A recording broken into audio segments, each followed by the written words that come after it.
there, the Chargers-Cardinals game. Showers continue for some of you across the Gulf Coast, but most of the overnight rain we've seen, gone. We've got hardly a drop of rain on there, but there are still a couple of dabs of red. Still a few moderate downpours exist. A couple are just off the coast of Jackson County, and we have one located right there on the Mississippi-Alabama state line that has crossed into the western fringe of Mobile County to the west of Union Church and the west of Dawes. And this thing is going to gradually shift towards the north and east, but it's a very small pocket of rain. But this is something you could run into throughout the course of the morning, so keep that in mind. But it will be later in the day that we start to see an increased number of scattered showers and storms. Dense fog advisory for the northeast part of our viewing area. That expires at 7 a.m. We still have a stall boundary over us. Showers are forming in advance of that, and the southerly flow out of the Gulf is making our air muggy and humid.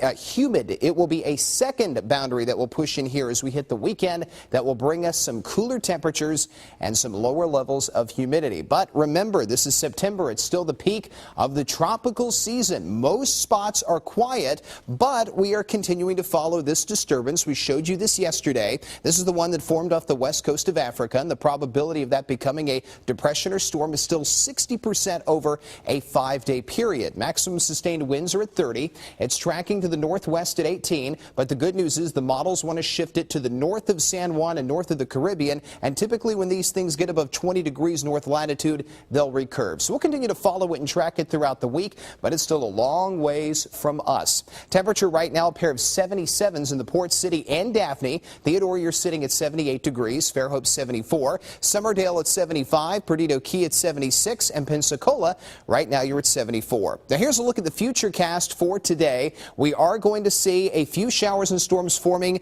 between about noon and 8. Heavy pockets of rain and lightning will be the biggest issues with these storms. Chance of rain today, 40%, and you will notice that by the time the sun sets at around 7 o'clock, most spots end up going dry, but we could have a few overnight showers track in from the southeast and shift to the northwest. So that's something that will be possible overnight and into tomorrow morning as well. So the high today, 92 inland, 88 south of I-10 with scattered storms and a light south wind. Tonight it will be muggy and humid with lows in the mid to lower 70s, and the winds overnight will go calm. Here's how the next 7 days are going to stack up. We get a drop in the rain chance by the time we hit Friday. Our next system pushes in here this weekend. There will still be a rain and storm chance, but the temperatures decline back to the upper 80s for highs, and the overnight lows will slide below the 70-degree marker, which will feel much better over the course of this weekend. So guys, it's not exactly October weather, but it's a sign of things to come. Well,